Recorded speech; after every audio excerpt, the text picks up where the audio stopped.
we have reached till this equation. This total force is in J direction. This electrostatic force is in positive J direction, and this magnetic force is in negative J direction. F is equal to QE minus VB J head. So electric and magnetic forces are in opposite direction as shown in figure.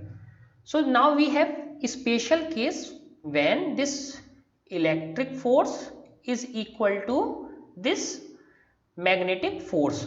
So what will happen? Total force on the particle will become 0. So let us say this total force on the particle is 0. Both the forces are equal. Suppose we adjust the value of E and B such that magnitude of two forces are equal. So two forces are equal. So one is positive, another one is negative, and if both are positive, this total force is 0. Then total force on the charge is 0 because one is positive, another one is negative, and charge will move in the fields undeflected. So in this case what will happen? Charge will move undeflected. In this case what we have? This QE, that means electrostatic force, let us put it here 0.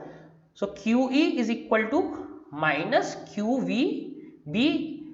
So let us take this on this side. So QE is equal to QVB. So Q and Q cancels out. V is equal to E by B. So this is called velocity selector, because just by tuning this E and B we can select the velocity. That's why it is called velocity selector. So this condition can be used to select the charged particles of a particular velocity. So by using this condition we can use charged particles of a particular velocity. So this is called velocity selector. So the crossed electric and magnetic fields therefore serve as velocity selector. So why they have written here crossed? Because both were perpendicular to each other. So electric field was in this direction and magnetic field was in this direction, and both were perpendicular to the velocity of the particle.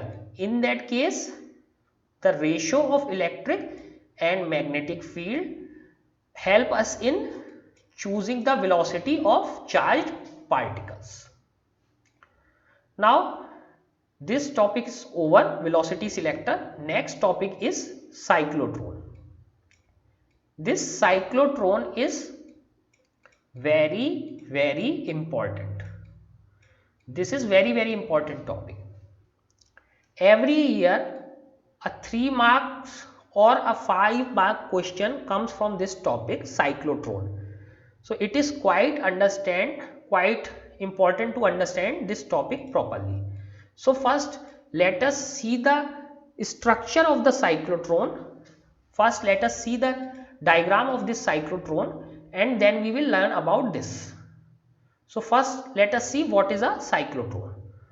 So here it is shown a cyclotron machine. First of all, a cyclotron is a particle accelerator. It is a particle accelerator. Okay, so this is particle accelerator. So what does this do? We use this particle accelerator to produce high speed charged particles. So particles, which type of particles? Charged particles. Acceleration means it provides them the acceleration, that means higher velocity. So cyclotron is a charged particle accelerator. So let us see the construction of this cyclotron and how the charged particles are accelerated through this cyclotron. So let us see this cyclotron. So this is the outer wall of the cyclotron. Okay, outer wall of this cyclotron. Now in this outer wall there is some opening. So this opening is exit point, exit port or exit point. So there is a small opening. Now this P is the point where particle is initially there. Particle P is there, and you can see there are many dots. Many dots.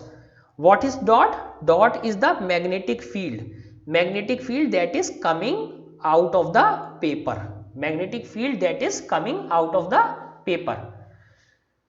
Now there is one oscillator connected to this. One oscillator. What is oscillator? Oscillator is something which helps in oscillating. What is oscillator? Oscillator is something that helps in oscillating something. Let us say first we don't know what we are oscillating, but there is an oscillator.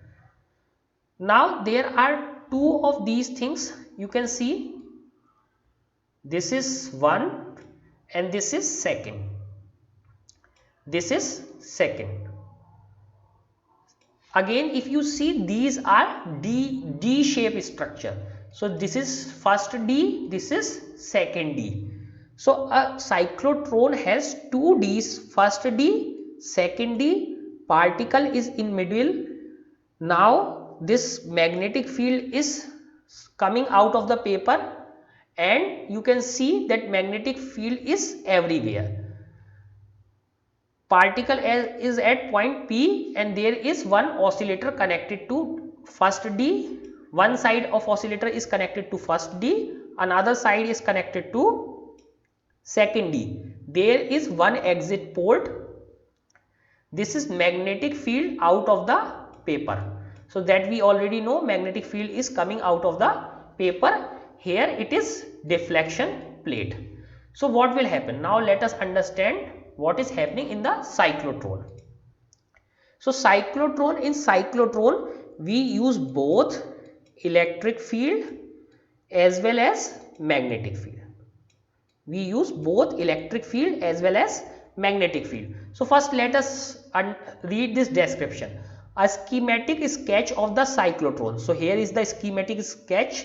There is a source of charged particles or ions at P. So here are the charged particles or ion at P.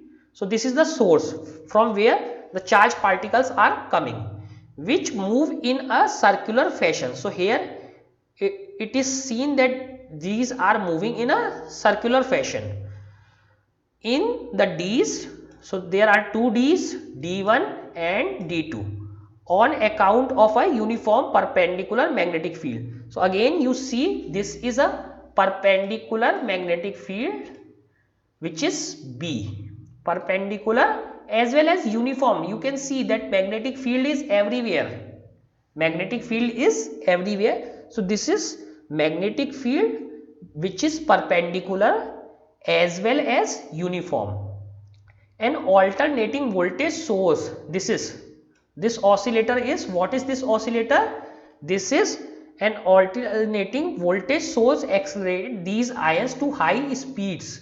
So this accelerate these ions. The ions are eventually extracted at the exit port. At last these will exit at the exit port. So how it is taking place, let us understand this. So now this is the source of the particle. This is oscillator. What does this oscillator do? So this is positive, this is negative. So this oscillator applies some voltage.